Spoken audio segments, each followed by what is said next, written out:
All right. This is the Purple Huddle. Halftime reactions to the Vikings and the Raiders, as usual. I'm your host, Josh Fry, managing editor over at purpleptsd.com. Probably going to be a little bit of a shorter episode today, considering we're entering the half in Las Vegas with a 0-0 tie. Not too much offense going on from either side right now throughout the first 30 minutes of this game. Right now, the Vikings are sitting at 88 total yards of offense, and the Raiders are sitting at 96. Takes 100 yards to get down the field. So that about sums up how this game has gone for both offenses so far. Not too great for either side. Obviously, big stories coming into this one. Ed Ingram out for the Vikings at right guard. Blake Brandel stepped in at that position to fill in, and I mean, he hasn't looked bad. I'll just say that. I think the offensive line has looked pretty much as expected throughout much of the season. So can't really have too many complaints there. Justin Jefferson coming back from that hamstring injury. But of course, as always seems to be the fate of the Vikings, nothing can be quite normal with this team.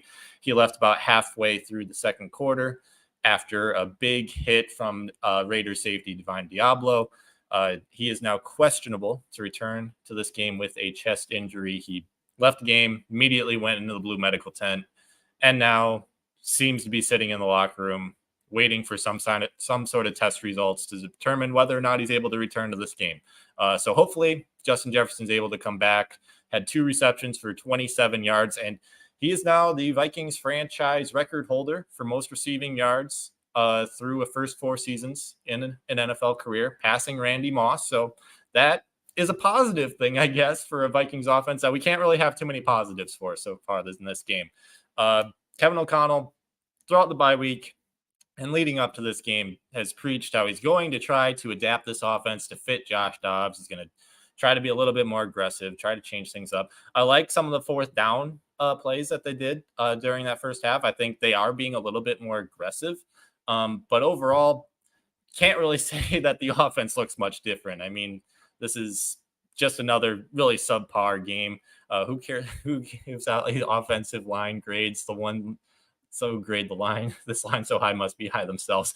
Chris, yeah, today I will say that the Vikings offensive line throughout most of the year has been a lot better than in previous years. Again, I mean, that's not really saying a ton considering what we've gotten from the Vikings offensive line from 2020, 2021, 2022, especially. But today it just hasn't been all that great. Josh Dobbs has been under pressure constantly. Max Crosby, even playing through a completely bum knee, and you've seen him going down on the field, being slow to get to the sideline sometimes. He's definitely hurt, and he's got 2 sacks in this game. So offensive line definitely needs to play a lot better. And it doesn't hurt, or it doesn't help that now Brian O'Neill is also hurt. I haven't seen an initial report on what that injury is or if he's going to be able to return to the game yet. I'll keep an eye out for that. If anybody has seen it, throw it in the comments for me. But yeah, that's another thing. Now the entire right side of the Vikings offensive line is just, it's banged up right now. No Ed Ingram, maybe no Brian O'Neill. If O'Neill's out, I guess maybe David Questenberry steps into that spot.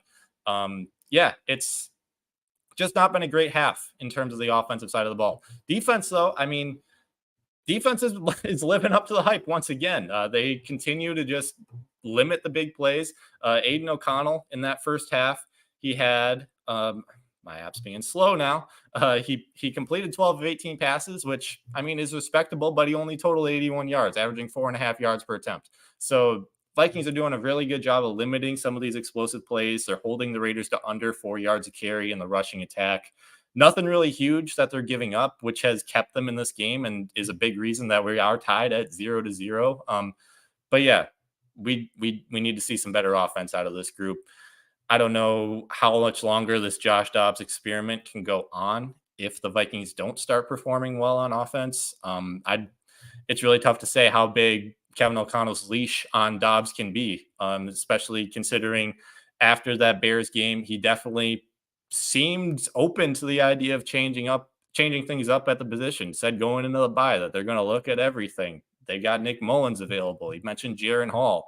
Jaron Hall obviously inactive today as a third QB, the emergency QB, but I don't know if this doesn't get much better moving into the second half, then I feel like it's at some point you got to throw Nick Mullins in there and just see what he can do, because whatever's going on with Josh Dobbs just simply isn't working right now. They aren't able to get these explosive plays that they were able to get, like during the Falcons game, during the first half of that Saints game.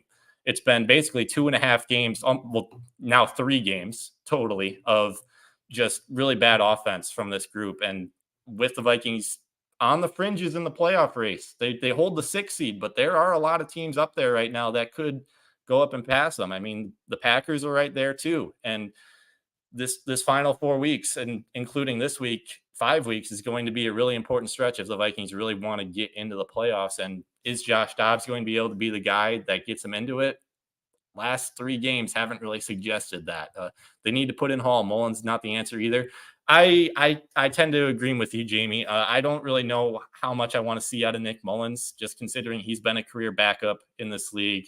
Jaron Hall, at least you have the allure of him being a rookie, being a potential guy that the Vikings drafted themselves during this spring, and they can at least throw him in there, see what he can do, and maybe potentially be a QB that they consider to be that they can consider to be a starter moving forward. But yeah, I don't know. I don't know, Chris. Yeah, I don't know if an untested rookie is the answer either. Yeah, it's really tough. Like there's a lot of different ways that the Vikings can go with this right now, and it all depends on what Kevin O'Connell, Kwesi Adofo-Mensah really believe that this team is capable of in 2023.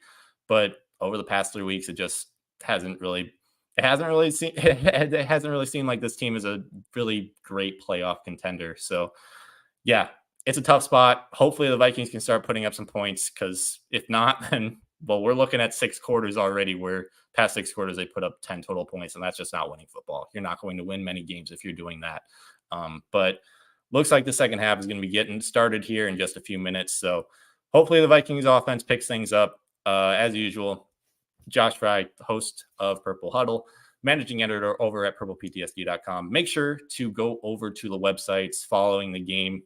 Take a look at all of the post-game coverage, reactions tonight, tomorrow morning, throughout the rest of the week. And then we'll be previewing, moving on to the Cincinnati Bengals. And hopefully we're looking at an offense that picks things up over the last 30 minutes of this game, because right now it looks really ugly. But yeah, go check out the websites. Thanks for everybody tuning in, sharing your thoughts in the comment sections. Really appreciate everybody tuning in. And yeah, we'll see you guys next time. Bye.